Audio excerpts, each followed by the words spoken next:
Cordial saludo, soy estudiante de Psicología de la Corporación Universitaria Minuto de Dios, mi nombre es Juan Manuel y junto con mis compañeras vamos a hablarles de un tema de sociología relacionado con el funcionalismo.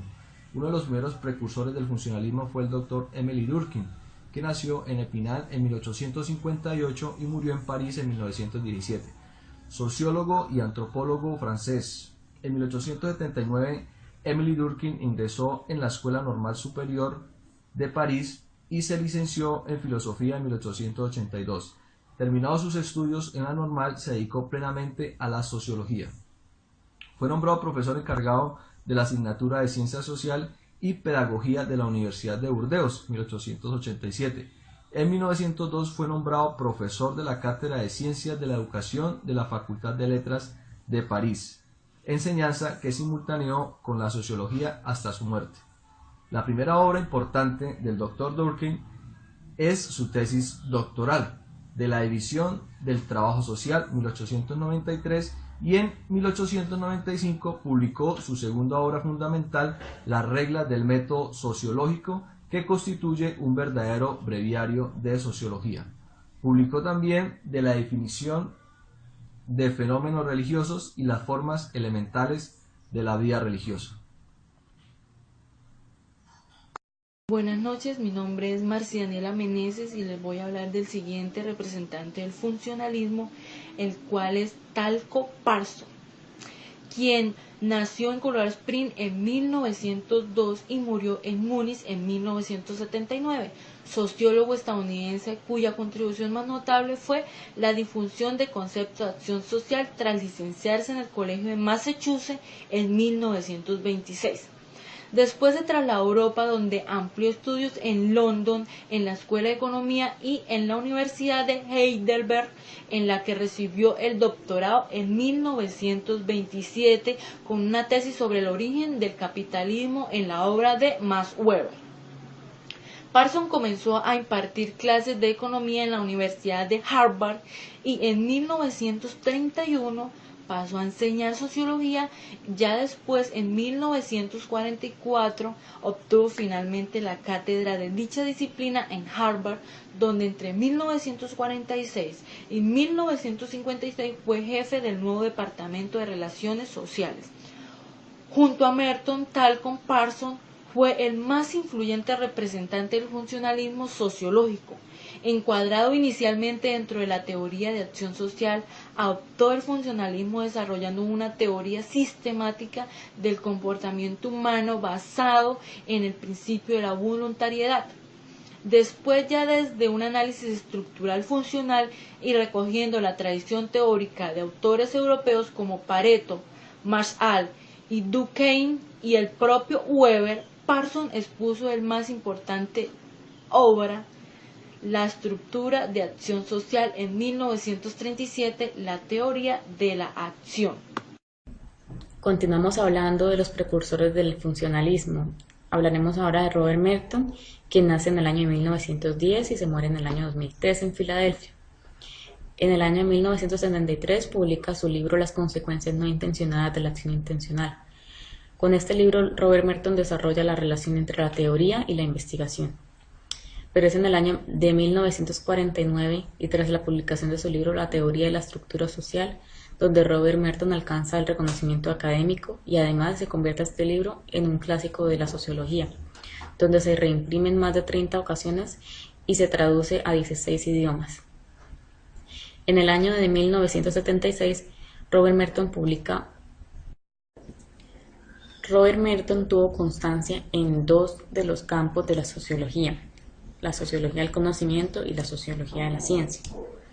En el año de 1938 destaca su tesis doctoral Ciencia, Tecnología y Sociedad en Inglaterra. Y en el año de 1973 se destaca la sociología de la ciencia. Robert Merton es considerado como el padre del Premio Nobel de la Economía. Es autor de más de 20 libros y de más de 200 artículos. Ha recibido diversos galardones por sus aportes científicos. Bueno, y continuamos. Los funcionalistas plantean de manera general que todo elemento social tiene un propósito, al que dominan función, la cual solo cobra sentido con relación al todo, que es la sociedad. En otras palabras, los fenómenos sociales se explican únicamente por la función que cumplen para mantener en equilibrio el todo social. El pensamiento del Dr. Durkheim, precursor del funcionalismo, permitió superar el utilitarismo individualista y puso el acento en la función integradora de la cultura y de las instituciones. La sociología funcionalista se interesa en el estudio de sociedades del presente y no se remite al pasado para buscar explicaciones. Además, es una corriente pragmática cuyo objetivo es descubrir la funcionalidad de los elementos que forman el sistema social. El sistema social es uno de los conceptos fundamentales de esta corriente sociológica. Y vamos a hablar de algunos postulados para analizarlo.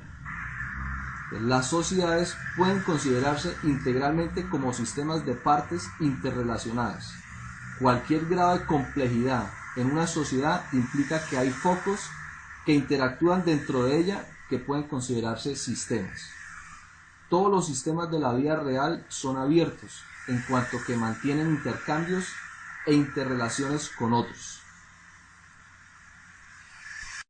Voy a hablar sobre el siguiente punto y es en qué contexto o estructura social se presenta el funcionalismo. A lo largo de la historia de la antropología surgen diferentes escuelas y corrientes que intentan estudiar de una u otra manera la existencia, vida y costumbres del otro. Surge así el evolucionismo en 1850, el difusionismo y relativismo en 1880 y 1890. Y en los años 1920 las corrientes del funcionalismo, estructuralismo, neoevolucionismo y materialismo cultural. Pero el objetivo de nuestro trabajo es el funcionalismo. Por lo tanto, el funcionalismo es una corriente antropológica británica que nace en el siglo XX. Se centra tanto en el estudio de la historia concreta como en realizar trabajos de campo con sociedades directamente observables. Por un lado, a la hora del planteamiento teórico destacamos a Durkheim, quien aporta una visión organizativa en el análisis de los sistemas sociales. En este punto se centra en el análisis de la función de las instituciones. Por otro lado, el planteamiento metodológico primero define el objeto de estudio para luego estudiar el hecho social caracterizado por el método comparativo. Pero el principal objetivo del funcionalismo es considerar, investigar, descubrir y explicar todas las partes sociales de un grupo determinado y que tienen relación entre sí y cumplen una función dentro de un sistema. Dentro de las ventajas de la teoría funcionalista podemos encontrar que mantiene el orden de la parte social a través de los medios. Otra ventaja de la teoría funcionalista es que promueve el trabajo de campo, ya que se basa en la experiencia y en la observación de los hechos. Otra ventaja del funcionalismo es que las instituciones sociales sirven o son el medio, el canal para satisfacer las necesidades biológicas y culturales tanto del individuo como de la sociedad en general.